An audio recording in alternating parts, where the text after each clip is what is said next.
L'histoire commence avec la fille disant à sa sœur qu'elle doit quitter cet endroit de toute urgence, car tous les scientifiques sont des psychopathes fous, et en plus, elle a supprimé toutes les informations sur Aiju, elle devrait donc s'enfuir d'ici le plus tôt possible, elle doit quitter ce pays, sinon ces psychopathes de l'Institut l'attraperont. Une petite fille, assise sur le siège arrière de la voiture, s'est tournée avec enthousiasme vers sa mère, qui était assise devant, et lui a demandé où ils allaient, ce à quoi elle, devinant que sa fille avait peur, l'a prévenue que tout irait bien, parce qu'ils y étaient presque. Souriant joyeusement et regardant sa fille bien-aimée, la mère a dit qu'elle était une bonne fille de Aiju, quand soudain la voiture a dévalé la falaise, alors la fille ne s'est réveillée la fois suivante qu'après un certain temps. Ouvrant les yeux et appelant sa mère, l'héroïne regarda autour d'elle et pleura, car personne ne lui répondit et elle devina que ses parents étaient morts, d'où elle cria horriblement, effrayée par son cri désespéré. En se réveillant dans son lit, le personnage principal, regardant par la fenêtre avec perplexité, s'est rendu compte qu'elle rêvait à nouveau de ce jour-là, puis, entendant sonner le réveil, qui s'est déclenché juste après son réveil, elle l'a éteint seulement après un moment, parce que Linda lui avait déjà posé la question avec irritation. Alors que la jeune fille choisissait quoi porter aujourd'hui, ses pensées nous apprennent qu'il y a deux règles dans cette maison, la première est de toujours obéir à Madame Merrill, et la seconde est de ne pas contredire sa fille, Linda, mais en fin de compte l'héroïne a décidé qu'il ne servait à rien de s'inquiéter à ce sujet, car elle-même n'aime pas cette vie humiliante, mais elle n'a pas d'autre choix, car il y a un secret qu'elle doit garder. Après être descendue au premier étage et sortir de la maison, l'héroïne a entendu à la télévision un présentateur de journal télévisé qui a déclaré qu'hier à l'aube, le méchant Jeffy et deux de ses voyous avaient fait une descente dans la succursale new-yorkaise de la Chase Bank, mais, cependant, la chance n'était pas de leur côté. Parce que le héros James était à proximité juste à temps. Ayant appris l'incident, la jeune fille s'est rapidement tournée vers l'écran et a appris que la chaîne de télévision avait reçu plusieurs images du héros éliminant parfaitement les méchants. En regardant l'enregistrement, elle a vu comment il utilisait l'incroyable pouvoir de l'eau pour arrêter les criminels, et le présentateur excité a pointé avec admiration James, un véritable héros. D'après les pensées de la jeune fille, nous apprenons que nous sommes aujourd'hui le 17 octobre 2040 et que leur monde est habité par des personnes dotées de super pouvoirs, tout comme dans les films, et tout cela parce qu'il y a 10 ans, le climat de la planète a radicalement changé. Lorsqu'un virus inconnu a frappé durement l'humanité, le vénérable médecin a déclaré « Un nouvel homme, capable de survivre dans toutes les conditions grâce à un corps amélioré, devrait naître le plus tôt ». Immédiatement après son discours grandiose, le scientifique, comme par destin, a découvert une mystérieuse météorite, avec l'aide de laquelle il a développé un médicament qui confère des super-pouvoirs, et en conséquence, une nouvelle race humaine est apparue, caractérisée par des capacités améliorées. Nous apprenons que nous avons vu plutôt l'un des propriétaires de capacités miraculeuses, c'est James,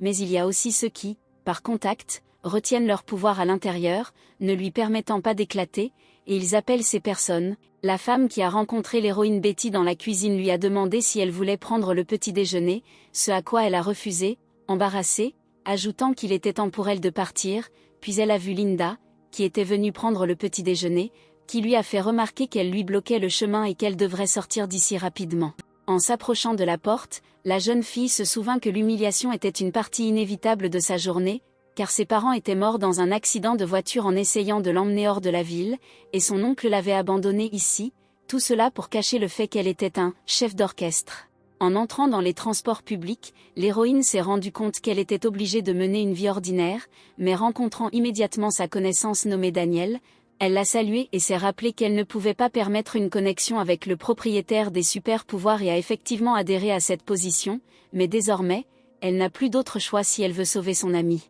La pauvre fille se souvint comment, alors qu'elle était dans la forêt, elle attrapa par la main son ami épuisé et lui demanda avec inquiétude s'il s'était réveillé lorsqu'il ouvrait les yeux, ce à quoi il, sans répondre, mais reconnaissant seulement son ami dans l'orateur, immédiatement la serra étroitement contre elle, lui faisant penser au fait qu'elle l'avait repoussé et qu'il ne bougeait même pas. Saisissant son interlocuteur par le visage et levant son regard alarmé vers lui, le gars lui a demandé si elle voyait encore en lui le Daniel balbutiant, puis, lorsqu'elle s'est rendue compte qu'il était maintenant le méchant Dave, il l'a serré fort dans ses bras, confirmant sa supposition. Peu de temps après, elle a appris qu'elle était devenue le guide d'un ami et qu'elle était liée au méchant le plus notoire. S'asseyant à côté de Daniel, la jeune fille enfouit son visage dans son téléphone et, le portant à son front avec déception, se rassura qu'au moins elle était payée pour son travail à temps partiel, après avoir mis le prochain revenu dans la tirelire. Elle se souvint qu'elle avait déjà économisé 6 000 $ et qu'il ne lui restait que 4 mois pour tenir le coup, après quoi elle pourrait quitter la maison de Stéphane.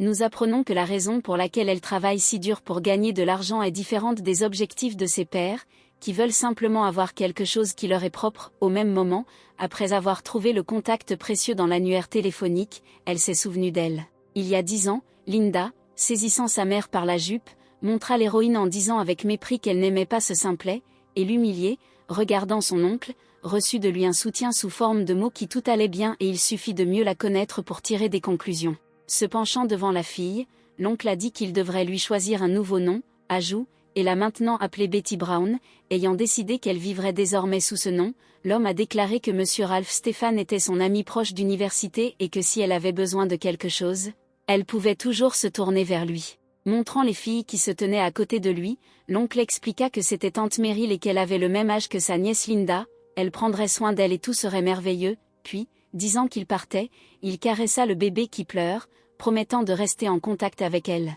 En partant, l'homme a dit qu'il reviendrait certainement pour elle. Avec ces mots, il l'a laissée ici et est parti. Une fois dans la nouvelle maison, la jeune fille s'est rendue compte que la famille Stéphane vivait dans l'abondance, avait une belle maison et avait toujours beaucoup de nourriture, mais dans une partie de son cœur il y avait toujours du vide. Peut-être que la raison en était la prise de conscience que rien ici ne lui appartenait. Le chef de famille, se tournant vers la jeune fille, lui dit que si elle avait besoin de quelque chose à l'avenir, elle pourrait simplement se tourner vers sa femme, Meryl, qui, souriant étrangement, soutenait son mari et lui disait qu'elle ne savait pas si elle avait ça suffi, mais elle ne devrait vraiment pas hésiter à lui tendre la main. Déjà dans son enfance, la jeune fille s'est rendue compte que la mère de famille la regardait avec mépris, mais quand elle s'est finalement habituée à lui, le destin a décidé de la tester à nouveau. Maintenant, un père maléfique a commencé à l'humilier et à l'accuser d'en être la raison. Son père est mort, alors son mépris s'est vite transformé en dégoût. La pauvre fille, qui ne pouvait pas tolérer cela, s'en est plainte à son oncle, qui a écrit qu'il pensait qu'il retournerait en Amérique le mois prochain et qu'ils pourraient vivre ensemble, mais après ce message, il a cessé de communiquer, ce qui l'a beaucoup surprise. La jeune fille s'est souvenue que Madame Meryl avait déclaré qu'elle avait vendu son entreprise, puis avait mis fin à tout ce contact et soutien financier. Au début, l'héroïne a vraiment décidé qu'elle avait été abandonnée, mais maintenant elle sera heureuse de savoir que son oncle est toujours bien vivant. En descendant du bus, l'héroïne est entrée en collision avec un inconnu et a failli tomber, mais a été attrapée à temps par Daniel, qui l'a serrée dans ses bras et lui a demandé de faire attention, et elle, le regardant avec surprise et remarquant son embarras, a déclaré que tout était bien. De ses réflexions, nous apprenons que bien que Daniel bégaie et ait un caractère très soumis, ils sont amis et les autres devraient apprendre de lui la gentillesse et la sincérité. Finalement, les gens autour ont remarqué les nouveaux arrivants et ont commencé à leur jeter des pierres,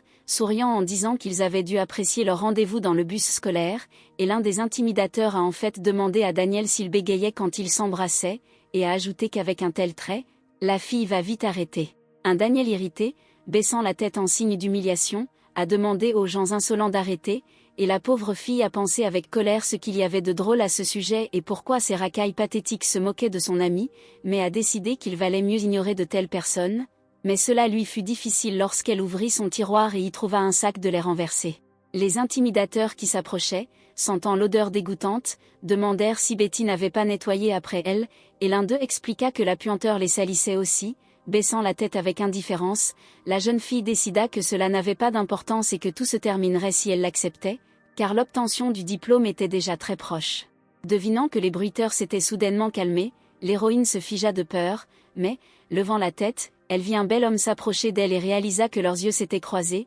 et lui, remarquant également cela, dit bonjour, ce qui surprit grandement le fille, qui s'est couvert le visage avec un manuel, parce que je ne m'attendais pas à ce que le héros James lui-même s'approche d'elle. Remarquant la réaction étrange de son interlocuteur, le héros lui a demandé si elle allait bien, et elle a balbutié avec embarras que tout allait bien et qu'elle n'avait pas besoin d'aide, et qu'en général, elle réglerait tout par elle-même, mais le gars ne l'a pas fait. Je ne voulais pas reculer si facilement et j'ai essayé de dire quelque chose, mais elle l'a interrompu, lui rappelant que la cloche allait bientôt sonner et s'enfuir. Le héros James, resté seul, a été accueilli par une foule de fans d'écoliers qui lui ont demandé avec admiration ce qu'il faisait ici, quand soudain une de ses connaissances l'a appelé et lui a demandé ce qui se passait, ce à quoi il a répondu avec embarras que ce n'était rien. Il s'était probablement trompé. Après être allé aux toilettes et avoir ouvert l'eau, la jeune fille, en se regardant dans le miroir, s'est rendu compte qu'il était impossible pour James lui-même de prêter attention à elle, lorsqu'elle a soudainement pensé à ce que Lee Seung-gyeon avait oublié ici. Le professeur, remarquant une fille en retard faisant irruption dans la classe, lui demanda avec irritation à quelle heure commençait la leçon, ce à quoi elle ne répondit pas, mais s'excusa seulement, s'asseyant avec Daniel, promit de ne pas être en retard la prochaine fois. Remarquant que quelque chose n'allait pas chez une amie, une camarade de classe lui a demandé si elle allait bien, ce à quoi elle a répondu positivement. La leçon a commencé et elle, écoutant la conversation des adolescents, a appris que le héros James était en train d'être transféré dans leur école, mais a immédiatement entendu la question du deuxième interlocuteur, qui a demandé pourquoi il serait transféré dans un endroit aussi éloigné, mais le a d'abord répondu qu'il l'avait vu le matin de. Ayant deviné que la veille il s'était croisé dans le couloir parce que James était en mutation ici, le personnage principal s'est rendu compte que s'il étudiait dans la même école qu'elle, il pourrait se croiser à nouveau et il pourrait la reconnaître comme COA. Et il y avait alors une probabilité que tout le monde découvre qu'elle avait déménagé ici pour cacher l'identité du guide. Le professeur insatisfait, se tournant vers la classe, demanda à Betty de se taire, remarquant qu'elle était dans les nuages, lui dit de lire à haute voix le 3e paragraphe de la page en cours, ce qu'elle ne pouvait pas gérer, car elle remarqua avec horreur que son manuel était complètement mouillé et elle ne distingue rien. Décidant d'aider son ami, Daniel lui tendit rapidement son manuel, à partir duquel, après un certain temps, elle lut les informations nécessaires et se demanda de quoi il s'agissait et depuis quand son amie avait-elle eu une réaction si rapide. En marchant dans le couloir, la fille s'est rendue compte que toute l'école ne faisait que discuter de James toute la journée, et même après être montée dans le bus, elle a entendu l'histoire de la fille selon laquelle parmi tous les héros, James est le seul qui n'a pas de guide, et on dit qu'il vit de pilules, mais plus ses super pouvoirs sont forts, plus sa douleur est forte et son espérance de vie est réduite. Après avoir écouté, l'héroïne a entendu comment une fille enthousiaste, en train de rêver, a dit que ce serait cool si elle se révélait être son guide et qu'elle partagerait volontiers sa vie avec lui, mais un ami plus intelligent, l'attrapant, lui a demandé de ne pas parler. C'est absurde, car c'est impossible. En pensant au fait que James n'a jamais trouvé de guide, l'héroïne s'est souvenue que les héros de 5e année ont un pouvoir proche du royaume des dieux, mais ils ont une faiblesse, s'ils perdent soudainement le contrôle de leurs capacités, ils tomberont dans un état de frénésie, cependant. Il existe des médicaments qui peuvent prévenir cela, mais ils ne soulagent pas la douleur. La jeune fille réalisa immédiatement que, en d'autres termes, si James n'avait pas de guide, alors il ne faisait aucun doute qu'il mourrait lentement, et elle décida que, à moins qu'un miracle ne se produise, il ne serait pas facile de trouver un guide pour le héros. En pensant au miracle, elle regarda son reflet dans la fenêtre du bus, baissant la tête d'un air coupable, se rendit compte qu'elle ne pouvait pas être son guide, car elle était dégoûtée par le fait même qu'elle soit née ainsi, elle a personne, son vrai nom Soaju a été emmené, et tout cela parce qu'elle est guide. En regardant par la fenêtre avec espoir, l'héroïne a admis qu'une partie d'elle veut croire que James survivra, et, probablement, la raison en est Seung-gyeon, autrefois son meilleur ami. Elle s'est immédiatement souvenue des paroles de l'homme selon lesquelles personne ne devrait découvrir qu'elle était guide et elle ne devrait jamais faire confiance au gouvernement ou aux agences de guide, sinon tout se reproduirait. Fermant les yeux avec lassitude, la jeune fille a décidé que de toute façon,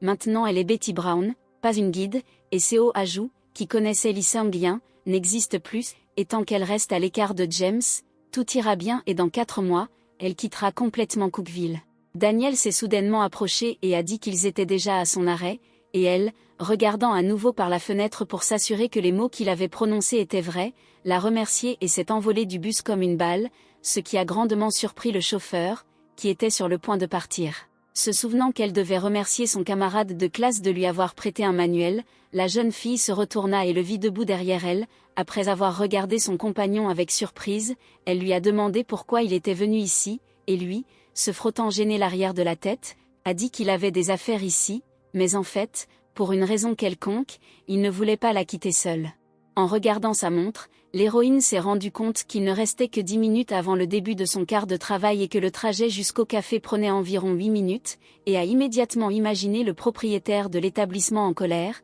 qui la gronderait probablement et déduirait le retard de son salaire. Alors, disant au revoir à Daniel, j'ai couru au travail, lui demandant de prendre soin de lui-même. Inquiète pour son ami, la fille le regarda à nouveau et se demanda s'il se ferait voler s'il se promenait seul ici, quand soudain elle vit une voiture se précipiter derrière lui, et après cela le gars disparut, ce qui l'a surpris beaucoup, elle et l'autre gars.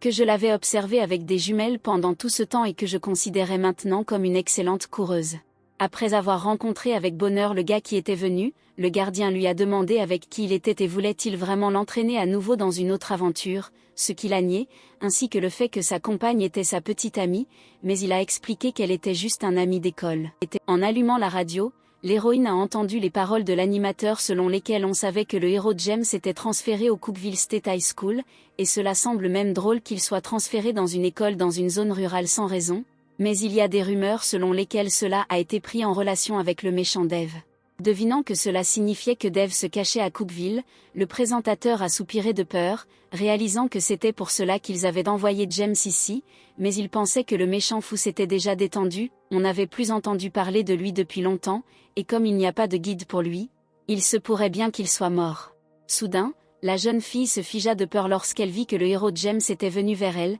qui, le regardant d'un air interrogateur, lui demanda s'il s'était vu le matin et la pointa d'un doigt perplexe. Décidant de ne pas prêter attention à la question du gars et au fait qu'il n'y avait aucune possibilité d'échapper à lui, l'héroïne lui a demandé ce qu'il allait commander, et lui, un peu gêné, y a réfléchi et a finalement commandé un café au lait. Lorsque la jeune fille préparait un verre, elle sentit que l'invité la regardait avec méfiance et se rendit compte que sa présence ne faisait que l'ennuyer davantage, car à cette heure le café était généralement calme. Après avoir fini de préparer le café au lait et de le servir au gars, la fille l'a examiné et il a interrompu ses pensées, lui demandant à nouveau s'il l'avait vu à l'école aujourd'hui. Soupirant de lassitude, la jeune fille confirma sa supposition et le noble invité demanda si tout s'était bien terminé, puis elle remarqua son regard aimable et réalisa que Lee Sang-hyen était toujours aussi bon qu'avant. Après avoir essayé de dire quelque chose, la barista a été interrompue par l'interlocuteur, qui a noté qu'il la distrayait probablement de son travail, mais a ajouté qu'elle lui rappelait simplement quelqu'un,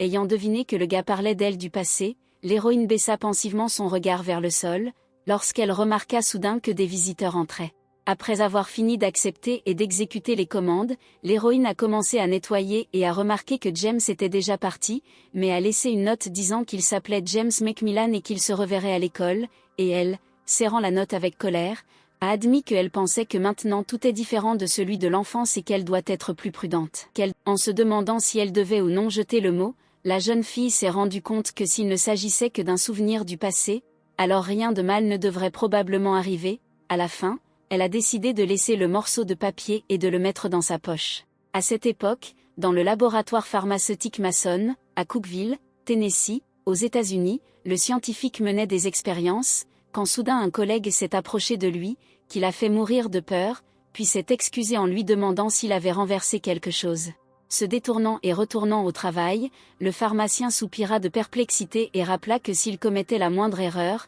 alors ils auraient tous les deux fini, ce à quoi il accepta en riant, puis il ôta sa combinaison de protection, ce qui effraya grandement son collègue qui a demandé ce qu'il fait et a-t-il oublié qu'ici, ils sont exposés aux radiations. Finalement, ayant même enlevé son masque, le gars a dit qu'il n'avait pas peur, qu'il pensait déjà qu'il allait mourir de mélancolie. Remarquant que le nouveau venu n'était pas un collègue, mais un étranger, l'employé a demandé qui il était, mais à la fin il a lui-même deviné qu'il s'agissait du méchant Dave, qu'il a immédiatement confirmé, en souriant, a déclaré qu'il était très heureux de vous rencontrer. Le pauvre gars a essayé de s'échapper, et le méchant, après avoir essayé d'appuyer sur le bouton rouge, a remarqué que cela ne fonctionnait pas, et cela ne fonctionnerait pas, car il était allé si loin sans prendre aucune mesure. Alors le gars, s'approchant du tombé scientifique, a déclaré que s'il veut vivre, il devra répondre à ces questions, sinon il mourra. En repensant à tout ce qui se passait, l'héroïne s'est souvenue qu'elle avait croisé James dans un café et qu'il avait été transféré au lycée de Cookeville.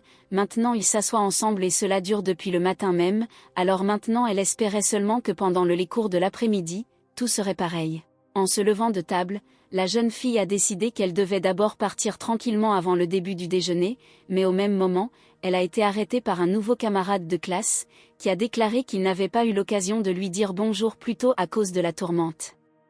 Et ajouta qu'il était heureux de la revoir, puis se présenta formellement sous le nom de James McMillan. Le gars a tendu la main et la fille s'est demandé si elle pourrait devenir son guide si quelque chose n'allait pas, mais a décidé que s'il y avait le moindre risque, Elle ne pouvait pas permettre le moindre contact, alors elle a immédiatement retiré sa main, présentant elle-même en réponse. Le reste de ses camarades de classe, qui ont remarqué l'action étrange de la jeune fille, ont commencé à chuchoter qu'elle ne pouvait pas accepter la poignée de main de James,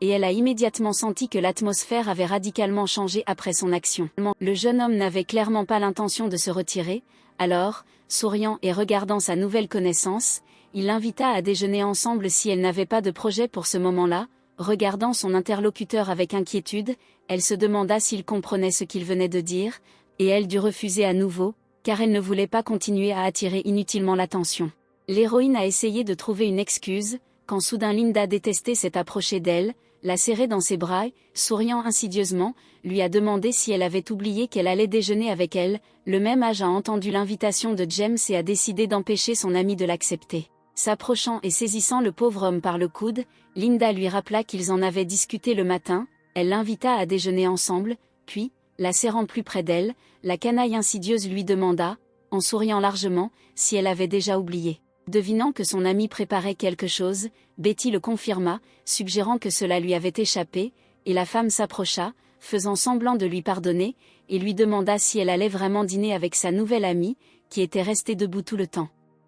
Cette fois à proximité et j'ai écouté une étrange conversation. James, qui s'est entendu parler, s'est présenté et a dit qu'il était très heureux de vous rencontrer, et la femme impudente qui s'est approchée s'est présentée en réponse, en désignant ses amis et en leur demandant s'ils pouvaient le rejoindre. Un ami a soudainement couru, a attrapé la main de la fille et a salué le gars. Faisant semblant d'être très gentil, les gars ont invité Daniel, qui était venu, à déjeuner avec eux, mais la fille, désespérée, s'est rendue compte qu'elle ne pouvait pas entraîner son ami là-dedans, alors elle a essayé de l'arrêter, mais il a immédiatement d'accord, et les autres ne l'ont pas fait.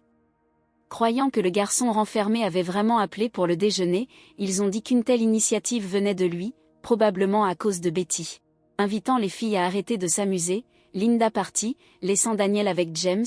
qui lui tendit immédiatement la main et dit qu'il était ravi de le rencontrer. L'interlocuteur accepta immédiatement sa poignée de main, et l'héroïne remarqua seulement maintenant que son ami proche était très grand. L'insidieuse Linda a approché le héros en lui disant que Daniel n'aime pas vraiment interagir avec les gens, il devrait donc le faire sans lui serrer la main, mais le gars, se frottant l'arrière de la tête d'un air coupable, s'est excusé en disant qu'il ne savait pas et ne le faisait pas. Je voulais l'offenser, et le pauvre gars, se penchant avec embarras, a dit que tout va bien. Se tournant à nouveau vers sa nouvelle connaissance, James remarqua que son camarade de classe était proche de Betty, mais dès qu'il commença à répondre, Linda resta collée au nouveau venu, qui lui dit qu'il était toujours avec Betty et qu'il devrait se dépêcher d'aller à la cafétéria, parce que sinon c'était l'heure du déjeuner qui se terminerait. Assise à table dans la salle à manger, l'héroïne réfléchissait à la façon dont elle s'était retrouvée ici, en compagnie de James, Daniel et Linda, et le héros surpris fut le premier à décider de briser le silence et demanda à la fille si elle avait toujours porte du pain avec elle, ce à quoi elle a répondu positivement et s'est tue. Décidant de prendre également la parole, Linda, souriante, a déclaré que Betty est très pointilleuse en matière de nourriture et, bien sûr, il vaut mieux s'en tenir à une alimentation équilibrée, mais au final, elle ne mange que des sandwichs, et le gars ne peut même pas imaginer à quel point lui et sa mère sont inquiets pour elle à cause de cette raison, alors maintenant elle a offert de la salade à son ami, ce qui l'a même fait rire. Après avoir demandé à Linda si elle était vraiment très proche de Betty, le gars a souri gentiment et elle a répondu qu'elles n'étaient pas seulement des amies, mais presque des sœurs, car elles ont grandi sous le même toit. En général, elles formaient une seule famille, donc le gars, en regardant son camarade de classe, a répondu qu'on ne pouvait pas dire qu'ils étaient proches, encore moins, famille. Tournant son regard vers Daniel, le gars a dit qu'il croyait en leur amitié, et a ajouté que les cheveux blonds platine du gars lui rappelaient quelqu'un, à savoir une de ses connaissances très dangereuses, puis, lui tendant la main, il a dit qu'ils une hauteur, mais il s'écarta aussitôt, déclarant qu'il n'aimait pas les mains. En tendant la main pour résister au gars venant en sens inverse, Daniel a accidentellement exposé son coude, en regardant lequel, le gars a immédiatement remarqué des traces de brûlure et s'est immédiatement éloigné, et Betty alarmée s'est empressée de rassurer son ami en disant que tout allait bien, et puis se tourna vers James, lui rappelant qu'il n'aime pas être touché. Pâlissant d'inquiétude, la nouvelle connaissance s'est excusée auprès du gars, expliquant que pendant une seconde, il lui a semblé qu'il était sa connaissance, mais lui, baissant la tête d'humiliation, a déclaré qu'il n'était pas nécessaire de s'excuser auprès de lui, car tout allait bien et il accepterait ses excuses comme le dit sa mère, qui a soudainement parlé, a rompu le silence et a remarqué que l'atmosphère était soudainement devenue si tendue, puis s'est tournée vers le pauvre Daniel avec une question: est-il vraiment nécessaire de gâcher l'humeur de tout le monde à chaque fois, à laquelle elle n'a jamais reçu de réponse.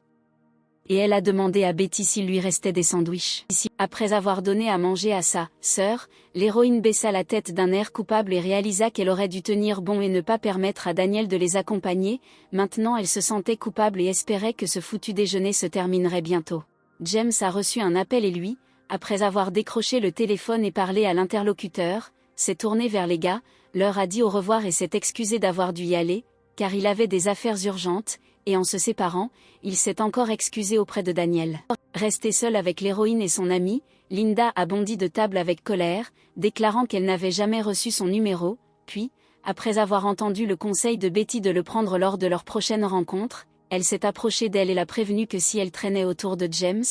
elle ferait mieux d'être prête à se venger. Indignée, la jeune fille a déclaré qu'elle n'avait jamais traîné avec lui et qu'elle n'allait pas commencer, ce qui a donné à son père l'espoir que quelque chose pourrait s'arranger avec le héros, et elle, en partant, a dit qu'elle espérait qu'elle tiendrait parole. Restée seule avec son amie, l'héroïne concernée a demandé à Daniel comment il se sentait, disant qu'elle était vraiment très désolée, et lui, au même moment, l'a regardé calmement et lui a demandé si elle allait bien, ce qui a beaucoup surpris son ami, qui pensait qu'il avait terriblement peur. Le gars, qui était très inquiet pour son ami, a bégayé, lui a demandé de faire attention, car Linda semblait en colère, ce à quoi la fille, légèrement souriante, a répondu qu'elle ne lui ferait rien de toute façon et que tout irait bien elle, puis, se levant de table, dit à son ami qu'il était temps pour eux de partir. Une semaine plus tard, contrairement à ce qu'elle a dit à Daniel, sa vie est pleine de soucis quotidiens, alors maintenant, alors qu'elle était au travail, elle a servi le nouveau venu James,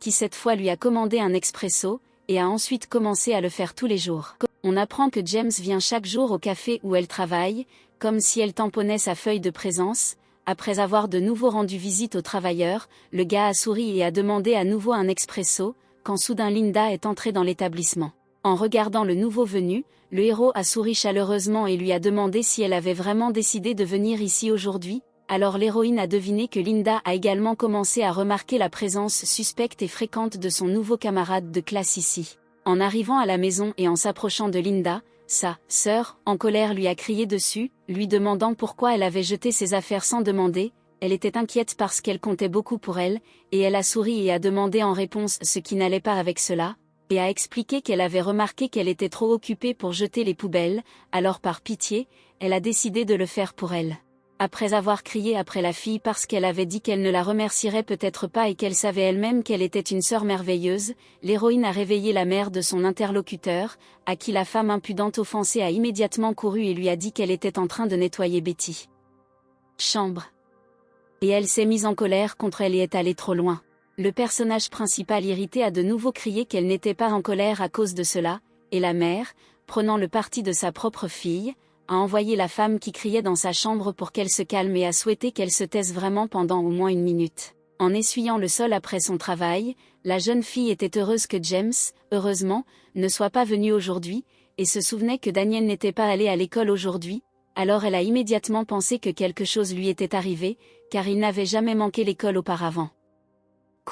Peut-être, le fait est qu'ils ont commencé à se moquer encore plus de lui. En pensant au genre de salopard qui l'entourait, Betty souhaitait qu'il tombe face contre terre sur l'asphalte et se casse le nez, et dit que si elle avait son numéro, alors elle pourrait au moins lui demander comment il allait, quand soudain, regardant au téléphone, elle a entendu un appel téléphonique de son patron. En décrochant le téléphone, elle a entendu une demande après son quart de travail pour déposer tous les gains d'aujourd'hui sur son compte bancaire et cela doit être fait de toute urgence, et alors elle pourra être libre, s'étant dépêchée d'accomplir la mission. La jeune fille réalisa avec déception qu'elle devait à nouveau faire des heures supplémentaires, mais, sentant immédiatement le froid, elle décida qu'elle devait partir le plus tôt possible. En voyant le véhicule de secours, l'héroïne s'est figée de peur, devinant qu'elle allait exactement là où elle en avait besoin, puis, se dirigeant vers les lieux de l'incident, elle a essayé de découvrir ce qui s'était passé ici, ce à quoi elle a reçu la réponse que personne ne sait, mais probablement encore une fois, un nouveau méchant est apparu. En traversant la foule, la jeune fille a appris qu'il y avait ici un petit parc d'attractions, qui a été fermé il n'y a pas longtemps et a été abandonné depuis, et ils disent que ce site a été acheté par la société pharmaceutique Mason et peut-être que leur centre de recherche a été là. En entendant les détails de ce qui s'est passé, la jeune fille s'est figée de peur, se souvenant que la société pharmaceutique Mason avait développé un médicament pour les conducteurs et ne croyant pas qu'elle avait un laboratoire à Cookville, mais elle a ensuite reçu un appel de son patron, qui lui a demandé si elle avait déposé de l'argent sur le compte et elle a répondu que la route ici était bloquée et qu'il serait difficile d'accéder à la banque aujourd'hui. Selon l'héroïne, le patron a commencé à crier après son subordonné, essayant de savoir ce qui s'était passé, mais sans attendre de réponse, il a demandé à Betty de prendre l'argent et de venir le voir, notamment dans un pub dans une ruelle à le Carrefour. Ayant deviné qu'il y avait beaucoup de bars dans ce quartier et qu'il n'était pas sûr d'y aller seul, et en plus, elle avait de l'argent avec elle, le personnage principal a décidé de tout régler rapidement, après avoir commencé à déménager, s'est rendu compte que ce n'était pas surprenant que tout le monde s'était rassemblé pour regarder l'incident sur place et il l'a rendu encore plus effrayant. Se retrouvant dans une ruelle déserte, l'héroïne a eu peur et a décidé qu'elle devait se rendre rapidement au carrefour, mais il était encore trop tard et elle a été interpellée par un homme en cape noire, qui la poursuivait depuis un certain temps. Sentant le danger, la jeune fille alarmée s'est précipitée aussi vite qu'elle le pouvait, mais il l'a quand même rattrapée, l'attrapant par le visage. Pleurant d'horreur, l'héroïne lui a demandé ce dont il avait besoin, ce à quoi il a répondu qu'elle devait se taire si elle ne voulait pas mourir, et lui donner tout son argent pour qu'il la laisse partir, mais la fille, se souvenant de ce qu'elle avait avec elle une grosse somme, a déclaré qu'elle n'avait rien et a demandé à être libérée. Dès qu'elle remarqua le regard du fou, il se précipita sur elle, la pressa contre le mur, et cria qu'il avait parfaitement entendu qu'elle emportait avec elle de l'argent qu'elle ne pouvait pas déposer sur le compte, et qu'elle devait le lui donner, à moins, bien sûr, qu'elle veuille des ennuis sur sa propre tête. Cependant, la fille ne faisait pas partie des faibles, donc, en s'en prenant au voleur, elle a pu gagner un peu de temps, qu'elle a utilisé pour s'enfuir rapidement d'ici, car elle a compris que si elle perdait l'argent, alors elle en aurait fini et elle ne pourrait pas le laisser l'attraper. L'agresseur a immédiatement saisi la pauvre fille par les cheveux, mais elle a réussi à s'échapper, sans ralentir, à penser qu'elle était peut-être aussi malchanceuse que le disait Linda, puisque même le voleur, dont la main était maintenant tendue après elle, s'est avéré soi surhomme. S'approchant de la victime inconsciente, le surhomme a déclaré que ses médicaments étaient presque épuisés, donc il n'avait pas beaucoup de force, mais c'était suffisant pour l'éteindre, et a ajouté que si elle avait immédiatement donné l'argent, cela n'aurait pas été le cas.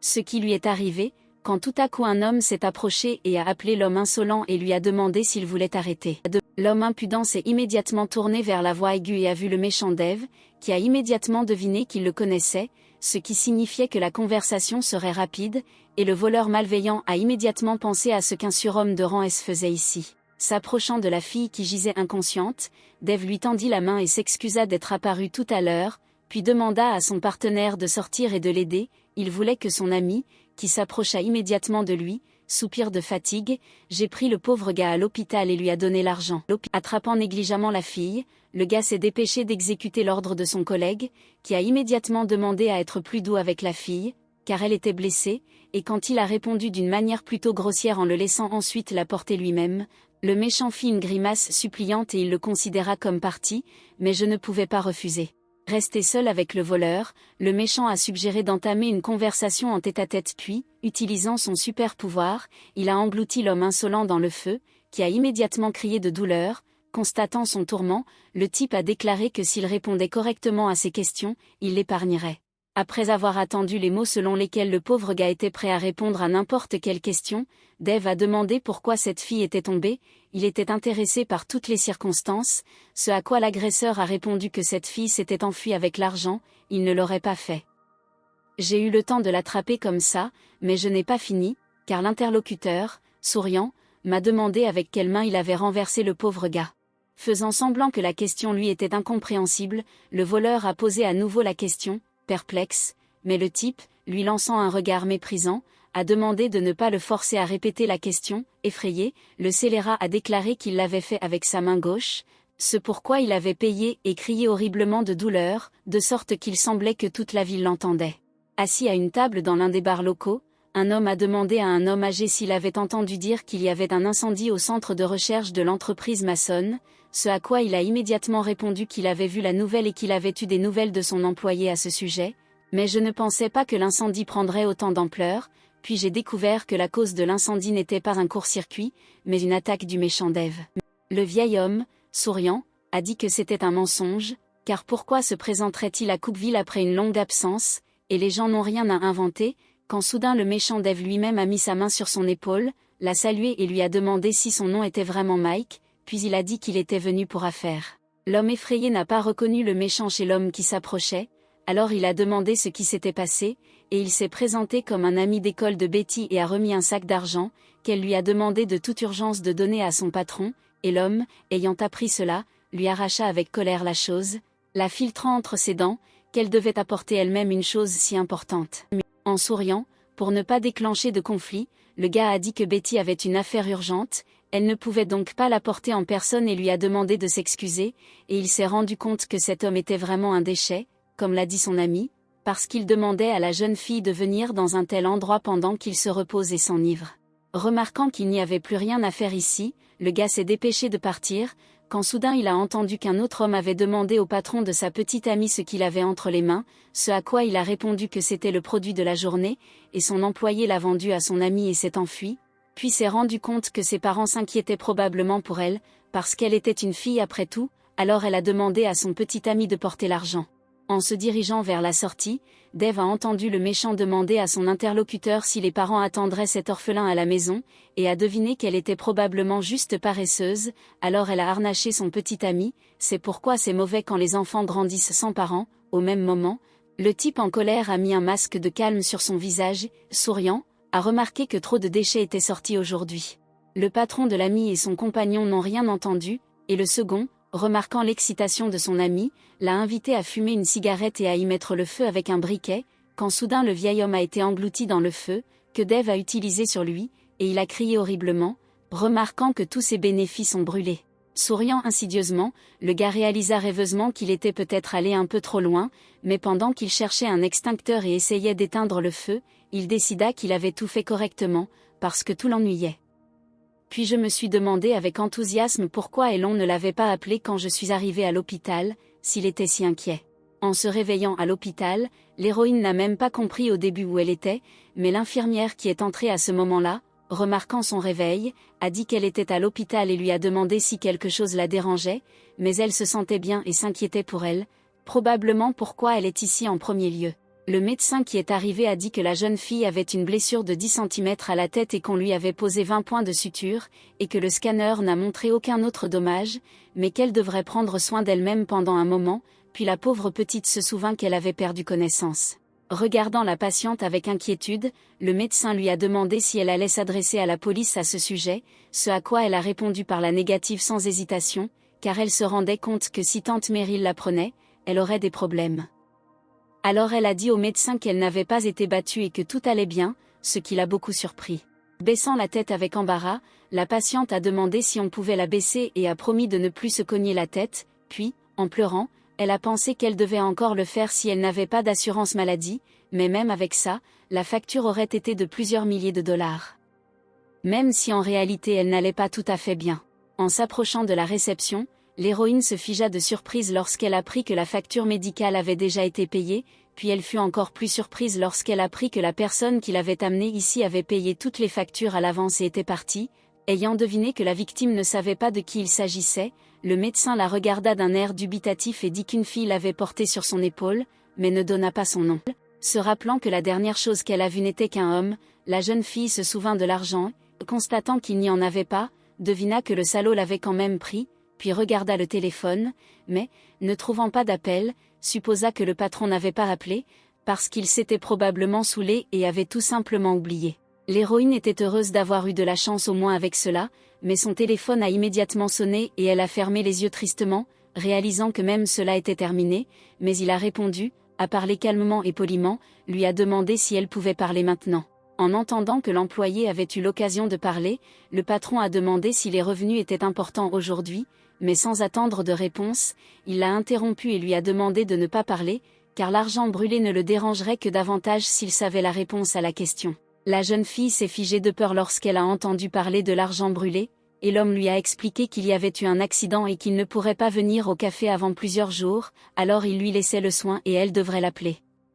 si des problèmes surviennent. Après avoir attendu le consentement de l'héroïne, le patron lui a demandé si elle avait déjà réglé ses affaires urgentes et s'est exclamé qu'il n'arrivait toujours pas à croire qu'elle avait confié l'argent à son petit ami, ne comprenant toujours pas ce qui se disait. L'héroïne a demandé à nouveau, et l'homme a dit que son ami, grand, tout de noir vêtu, avait apporté de l'argent aujourd'hui, mais qu'il n'aurait pas dû lui confier cet argent, car il aurait pu le voler. Après avoir terminé la conversation et regardé au loin, le personnage principal s'est souvenu qu'il l'avait emmenée à l'hôpital, avait payé les frais médicaux et avait également apporté les bénéfices au propriétaire pour elle, et elle a commencé à se demander qui pouvait être derrière tout cela. La partenaire impatiente a appelé le méchant Dave, qui s'est immédiatement retourné, a dit qu'elle lui avait fait peur et lui a demandé si elle était vraiment si inquiète pour lui qu'elle a décidé de le rencontrer, ce à quoi elle a répondu qu'elle n'était pas du tout inquiète.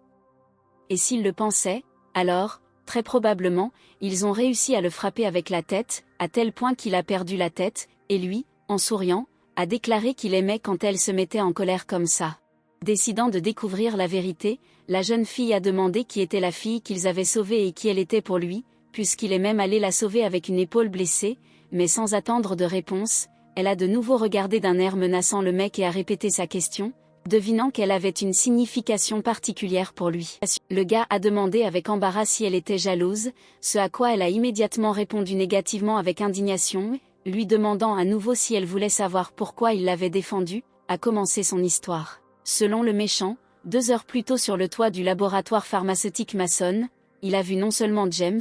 mais aussi Kevin. Ces salauds ont délibérément rendu James célèbre et ont caché d'autres héros de rang S, quand soudain le partenaire indigné s'est exclamé qu'ils avaient les a trompés, mais il lui a demandé de se taire. Se penchant en arrière, Elon soupira et dit que James l'avait déjà eu et qu'il était généralement l'incarnation de la tendresse, et non un héros, mais maintenant, considéré qu'il les avait déjà pressés contre le mur, et son ami, la regardant, a dit que rien ne pouvait être fait, puisqu'il a un rang A et que leur adversaire a un S, et que cet écart entre eux ne peut pas être comblé. Elon, indigné, a demandé pourquoi il parlait de cela si calmement, parce que c'était James qui lui avait fait ça, mais il a rappelé que cela s'était produit alors qu'il essayait de la sauver, puis la rassurer, expliquant que ce qui était dans une petite ville, jusqu'à 2 héros de rang S signifie qu'ils avaient raison et l'affaire est vraiment dans le laboratoire de Cookville. Après avoir serré un morceau de tissu sur la main de son ami, la jeune fille a dit que James était un stupide pion représentatif. En y réfléchissant,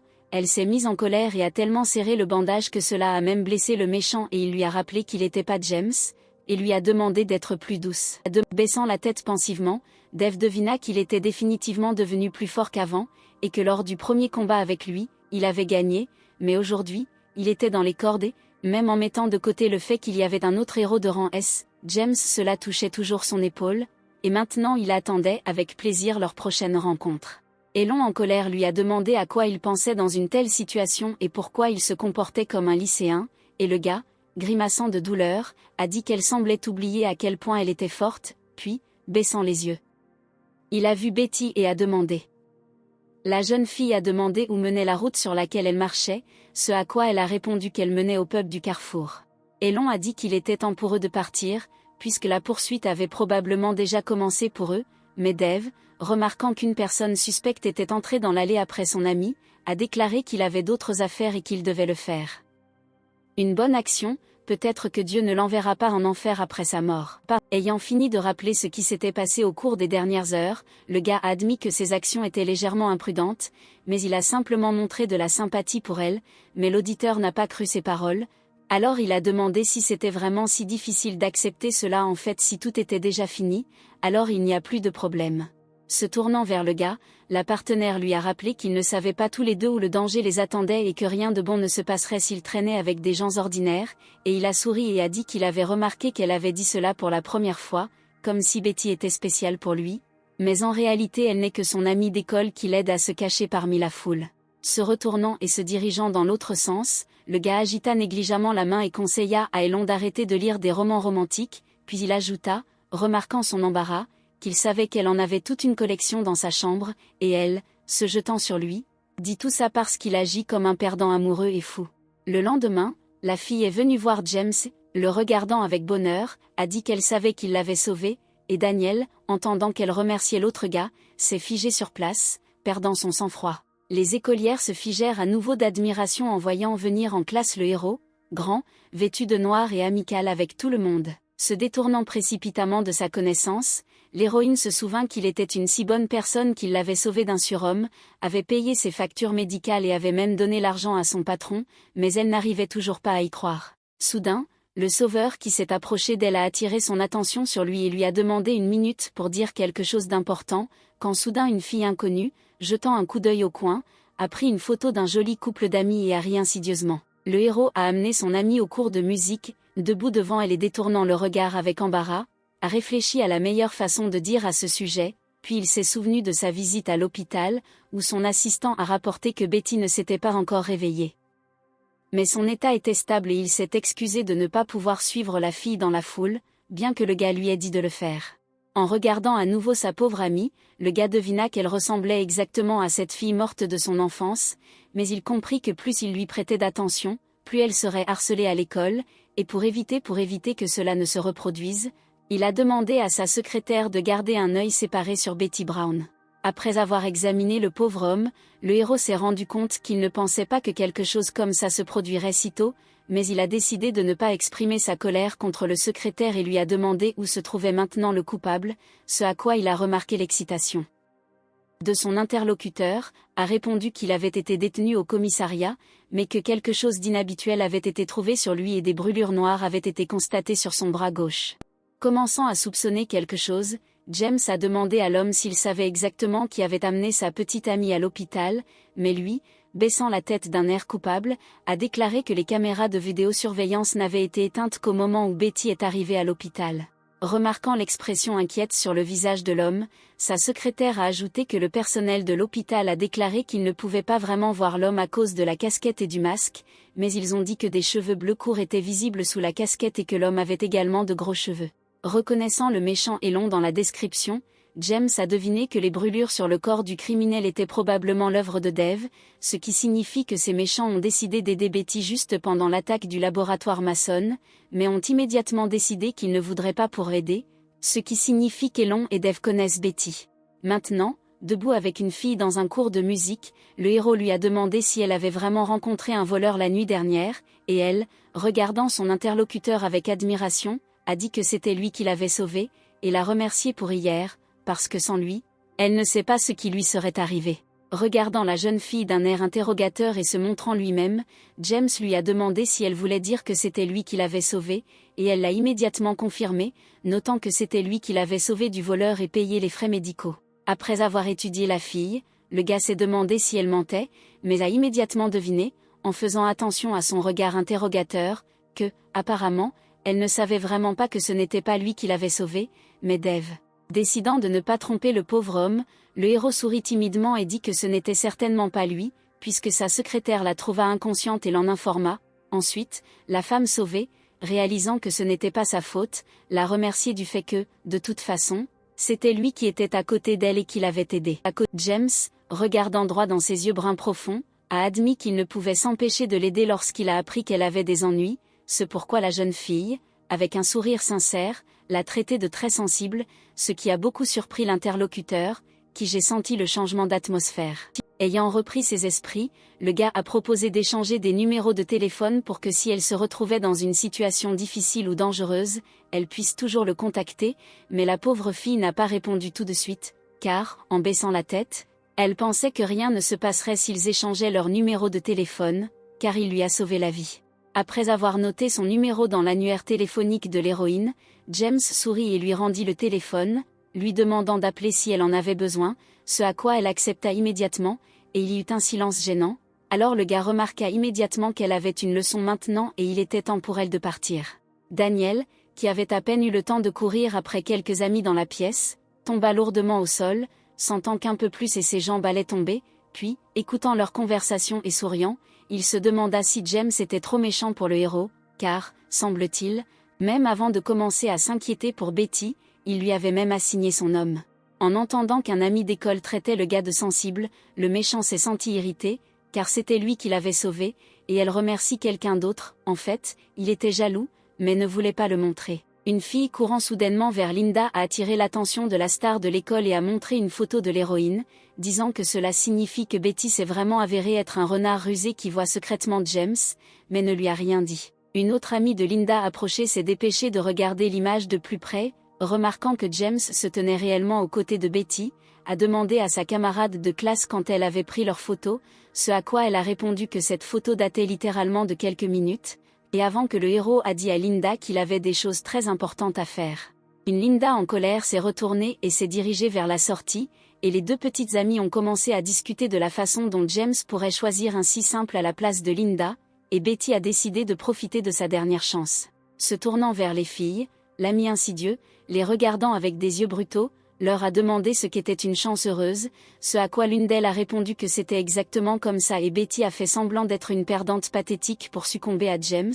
parce qu'il était un héros et qu'il ne pouvait tout simplement pas l'ignorer. Serrant les poings, Linda se demanda avec indignation qui Betty Brown pensait qu'elle était, mais se tourna immédiatement vers son amie Rachel, se rappelant qu'elle avait dit que ses parents ne seraient pas à la maison samedi. Alors, ayant entendu la confirmation de sa supposition, elle immédiatement a annoncé, ce qui signifie que ce samedi il y aura une fête chez elle, dont le personnage principal sera Betty Brown. La caméra de vidéosurveillance, après avoir détecté la voiture qui est apparue, a signalé qu'un véhicule avait été détecté entrant sur le territoire et qu'un scan avait été lancé, et après un certain temps, il a déterminé que le propriétaire du véhicule était Dave, une personne enregistrée, donc le passage a été autorisé. Faisant irruption dans les locaux d'un ami nommé Eric, Dave a crié avec inquiétude et a demandé ce que cela signifiait et si Hunt venait vraiment à Cookville, et pourquoi ne lui en avait-il parlé que maintenant ? Ce à quoi il s'est tourné et a souri en guise de salutation et a répondu que nouveau la succursale de York l'a signalé seulement aujourd'hui. Eric, un surhomme de rang doté d'une super-intelligence, a déclaré que Hunt s'était déjà envolé pour Cookville et a rappelé qu'il l'avait appelé dans l'après-midi pour lui en parler, mais c'est lui qui a raccroché et n'a jamais rappelé, ce pourquoi l'accusé a immédiatement s'est excusé. Se retournant vers son bureau, Eric dit que, de toute façon, il voulait dire que cette ville, Cookville, est un endroit très étrange, car au début c'était James et Kevin et il était surpris que des gens entiers viennent à cet endroit de surhumains de rang S, et maintenant Liam Hunt, directeur du centre gouvernemental pour les surhumains, et également participant à l'affaire, Dr. Le laboratoire de Sterfan, est également arrivé. Ayant conclu que le fait qu'il ait également été impliqué dans ce qui se passait signifiait que le docteur Sterfan était toujours en vie, l'ami du méchant a commencé à réfléchir et il s'est rappelé qu'il y a 10 ans, la vérité avait été révélée sur des expériences cruelles sur des personnes afin de créer des surhumains. Puis les laboratoires ont été fermés. Nous apprenons que le docteur Sterfan, qui a été le protagoniste de ce scandale, a pris des mesures extrêmes, mais le public ne connaissait que des faits superficiels, et la vraie vérité est que le docteur Fu est toujours en vie. En outre, est sous la protection du gouvernement des États-Unis. En regardant le moniteur, Eric remarqua que Hunt était une personne trop influente pour simplement venir vérifier le laboratoire, alors le programmeur suggéra que peut-être le docteur Sterfan avait réussi à créer un humain de rang S à partir du sujet de test. En entendant l'hypothèse de son ami, Dave a deviné que s'il avait un sujet de test de rang S, cela signifie que tout allait très mal, et a dit qu'il comprend maintenant pourquoi il attache autant d'importance à cela, car si ces hypothèses sont correctes, alors ils seront encore plus victimes qu'avant et dans ce cas, ils devront trouver un laboratoire secret et le détruire. Regardant à nouveau le méchant, le gars rapporta que si l'expérience du médecin avec des sujets de test de rang S réussissait effectivement, il serait alors plus sûr d'impliquer d'autres membres de leur groupe pour de futures missions, il craignait que James puisse révéler l'identité du méchant. Baissant la tête, Dave rassura son ami, lui rappelant qu'il savait ce qui s'était passé dans le laboratoire du docteur Sterfan, à savoir qu'ils étaient le résultat d'expériences ratées abandonnées il y a 10 ans dans le laboratoire d'un fou, et lui montra une photo, Elon et Eric étaient encore des enfants. Souriant avec lassitude, le méchant a rappelé qu'il ne pouvait pas vivre sans les médicaments du guide et que son ami ne pouvait pas être au soleil à cause des effets secondaires des médicaments de Sterfan. Par conséquent, si tout cela pouvait être évité, alors il le ferait sans aucun penser. En entendant les aveux sincères de son interlocuteur, son partenaire baissa la tête avec perplexité et ajouta qu'il avait raison, car en premier lieu ils sont devenus des méchants parce qu'ils espéraient que grâce à eux il n'y aurait pas de nouvelles victimes, mais Elon, qui est soudainement entré, s'est exclamé qu'ils avaient également emprunté cette voie par souci de vengeance. Le type qui s'est approché de la fille lui a demandé si elle était là depuis tout ce temps, ce à quoi elle, en s'étirant et en bâillant, a répondu qu'elle avait fait une petite sieste pendant leur conversation, donc elle se sentait comme un concombre. Le méchant, attrapant sa petite amie par le capot, sourit et dit avec indignation que puisqu'elle était aussi fraîche qu'un concombre, il lui poserait une question revigorante, à savoir pourquoi elle avait retiré hier 30 000 $ de son compte bancaire. Se retournant et souriant gentiment, la jeune fille a qualifié son action de « sacrifice » et a rappelé qu'il avait lui-même dit qu'il ne voulait pas aller en enfer, afin qu'il puisse considérer cela comme une autre bonne action à ajouter à sa tirelire. Un programmateur qui aimait regarder cette émission est venu et a dit que même si Elon était sa petite amie, elle était vraiment folle. Remarquant que son partenaire était en colère, Elon a quand même admis qu'elle avait utilisé l'argent pour payer les frais médicaux de la jeune fille, puis, se souvenant de son nom, elle a ajouté que c'était un peu triste, mais quoi qu'il en soit, elle ne l'a pas fait. Avait une assurance médicale, elle a donc dû payer les factures et l'a fait. Le gars, qui était d'accord avec l'interlocuteur sur le fait qu'elle devait vraiment payer pour le traitement du pauvre gars, a demandé pourquoi la facture médicale pour elle s'élevait à 30 000 $ si elle n'avait même pas subi une opération, à laquelle elle, en souriant, répondit que c'était parce que ce montant comprenait le paiement de ses services. Remarquant qu'après ces mots, la fille s'est enfuie, le gars l'a traitée de folle et, se tournant vers son ami, a deviné que cela signifiait qu'il payait ses factures médicales, ce qui signifie que ce salaud de James n'a toujours rien fait pour Betty, et le programmeur, remarquant son indignation, lui a de nouveau demandé s'il lui expliquerait un jour qui était cette Betty. À cette époque, l'héroïne, venue travailler, scotchait la coupure sur sa tête et se demandait si elle aurait une cicatrice à cet endroit. Esquissant un sourire, elle devina qu'elle avait maintenant un air étrange et réalisa avec horreur que les clients la voyaient ainsi tout le temps. Au même moment, l'employé a reçu un message et s'est demandé qui lui envoyait un message à cette heure-là. Elle a donc déverrouillé son téléphone avec impatience et a vu un message de James, qui lui demandait si elle avait déjà fini de travailler. On apprend que depuis qu'elle a échangé des numéros avec James en cours de musique il y a quelques jours, il lui envoie des textos plusieurs fois par jour et, pour la plupart, ils partagent leur quotidien, mais l'héroïne ne le fait toujours pas. Je m'en fiche.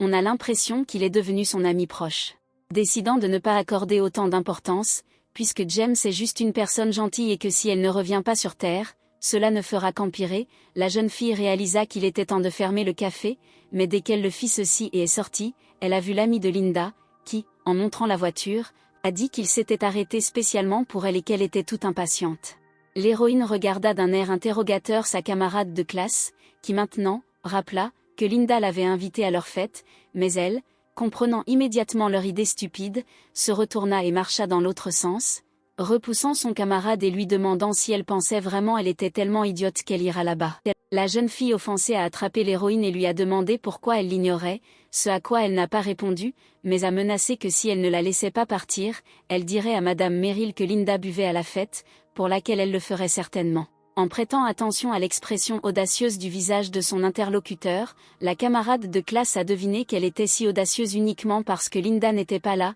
puis a dit qu'il n'y avait rien à faire, mais Daniel, bien sûr, serait très contrarié lorsqu'il l'apprendrait.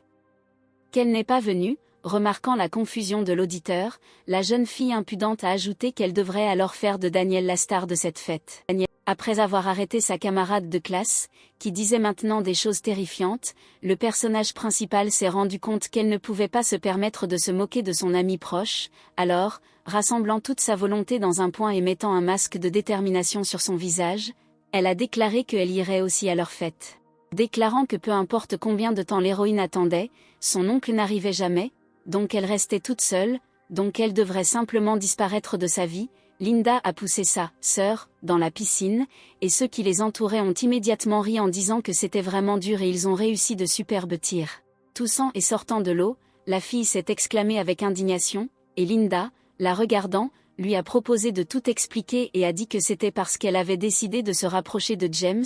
alors elle pourrirait dans le caniveau pour le reste. Soudain, l'un des gars a crié de peur de surprise lorsqu'il a vu Daniel s'approcher, qui, remarquant la pauvre fille, lui a tendu la main et lui a dit que si elle restait ainsi dans la piscine, elle gèlerait. Linda, souriante, a demandé si ce simplet était vraiment venu pour sauver Betty, tout comme un prince sur un cheval blanc, et le gars qui se tenait maintenant à côté d'elle a dit que c'était complètement absurde que le prince Beg soit venu à son aide. En se retournant, la paire insidieuse de l'héroïne a déclaré qu'elle ne pouvait même pas penser qu'il y avait des sentiments aussi forts entre eux. S'éloignant de Linda, a attrapé Daniel, qui pendant tout ce temps essayait d'attraper son ami, et elle, le regardant avec inquiétude, lui a demandé ce qu'il faisait et a demandé de laisser partir son ami, Mais le rival qui s'est approché a encore ordonné à sa sœur de se tenir là où elle en valait la peine car dès qu'elle sortirait de l'eau, il noierait Daniel. Sentant le danger, la jeune fille se figea craintivement, pâlissant, promit de faire tout ce que le méchant lui dirait, tant qu'elle ne toucherait pas Daniel.